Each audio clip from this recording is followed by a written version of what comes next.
అక్షంతలు పడిపోతాయి. పొద్దున్న ఏమన్నా జరిగిందనుకో నడువు నొప్పి వస్తుందంటే అప్పుడు చెప్తాను. మీ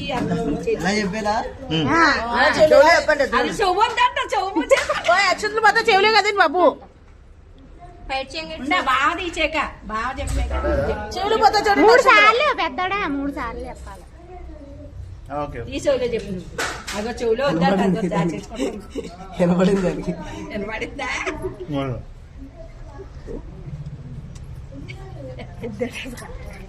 టోపీ పెట్టేసారి అక్షంతలు పడిపోతాయి.